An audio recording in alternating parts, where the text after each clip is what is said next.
Africa is like, you know what it is, it's like the birthplace. I've only been to Africa like 3 times.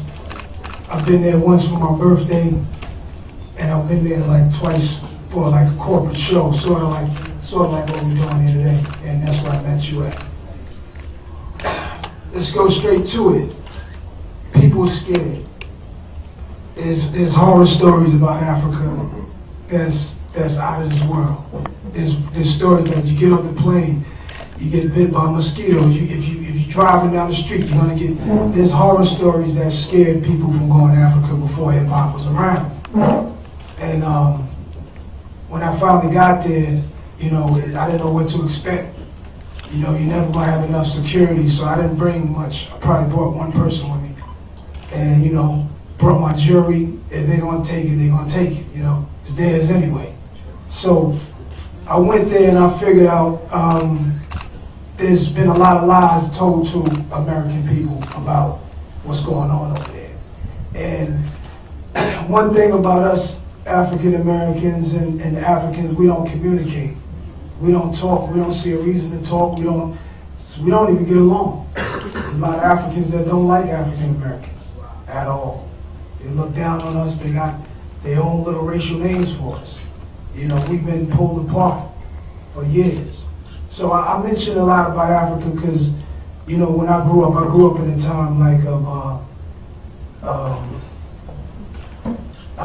Bob Marley was saying a lot of stuff. I wanted to know why he was talking about Africa Unite, and I wanted to know what Roots was about. So out of my own curiosity, I just started to learn stuff, and at that time, the 5% Nation was on the rise.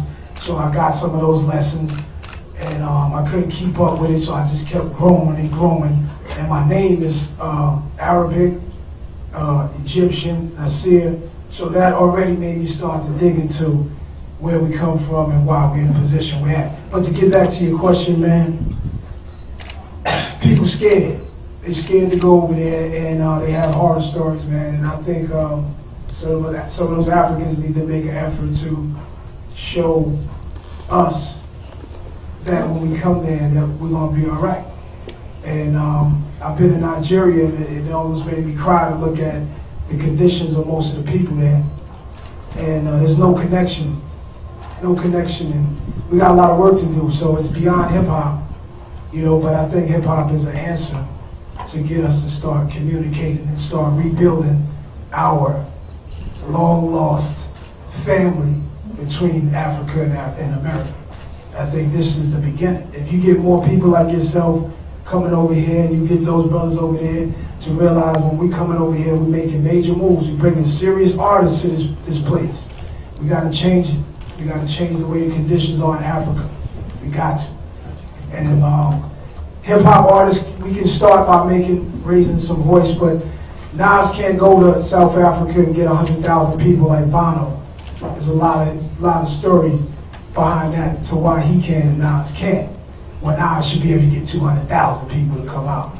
Let me not shit on myself, because maybe I can get 300,000. I haven't tried it yet, but I'm gonna need y'all help.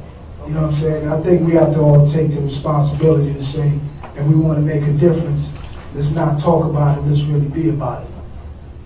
I don't know if that answered your question. It's a long conversation. Yeah, and I also want to weigh in too, because you did kind of end the comment with, and so then Pharrell ain't coming. So I want to weigh in on that a little bit too. And to Buck's point, we do really work hard, and we're like on the road all the time. And you know what? I'm so exhausted. I don't know if this is like, I don't know if you've seen Fight Club. I don't know if like these guys are imaginary on stage right now and I'm really sleeping, or I'm really in a press conference right now.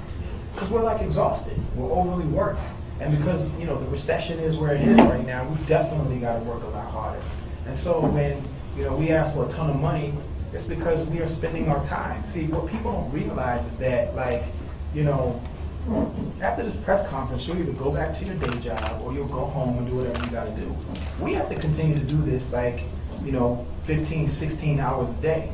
So when you're working so hard, physically and mentally, because remember, you also have to create. You're not just this is not a Broadway play where you learn your lines. You have to create that stuff. So like when we ask for the money that we ask for, it's because we're like really working hard. And to get to the original part, I've been to Africa too. And I loved it, and I was very surprised to see snow. I was very surprised that I needed a bomber jacket when I was in Cape Town, it was freezing, right? But at the same time, there are a lot of rumors and there are a lot of myths, but you have to understand that like a lot of it is supported by the images we see on TV. The leadership over there has to change too. And they need to strengthen themselves in terms of their infrastructure and not like sell everything to China. Because another thing that people are not really covering here is that China in like, you know, the next 10 to 15 years is going to own Africa because they're buying everything up over there like for pennies on the dollar. No one wants to talk about that. But they'll just say, oh, you know, African Americans, you know, have this perception of Africa. Well, you know what? You're not providing us with anything that we can see that looks particularly appetizing. It was only until I went to Durban and I was like, oh, wow, this is nice.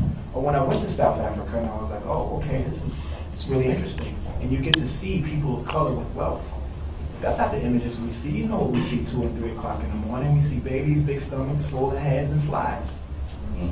And we also know artists that come back home with horror stories. They just scared. The artists tell you that. The artists come back. They come back and tell you. They're not telling you. They basically told me never go to Nigeria. Yeah. And stuff like that. The same person. Well, let's do this because I think before we go branch too far off, which I think is no, but I mean, when you bring something up like that, I'm gonna be a little bit sensitive because I mean that you know, I am a descendant. That's number one. Mixed. Nonetheless, all of us are after being over here for a couple of 100 years. But I think it's relative. Yeah, absolutely. And I think too, the fact that you're here today because of Smirnoff bringing you here, and I know they endorse your radio show and your TV show.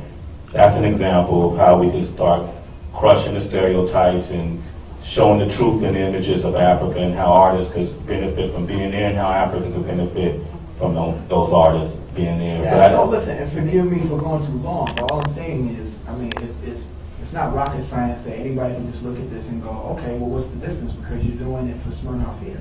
As Nas said, when he went, it was a corporate event. So what's the difference between being over there and being here?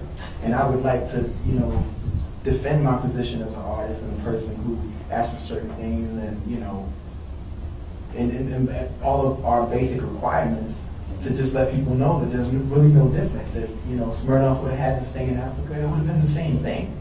But when you mention the difference and the distance between us, I'm going to have to defend myself.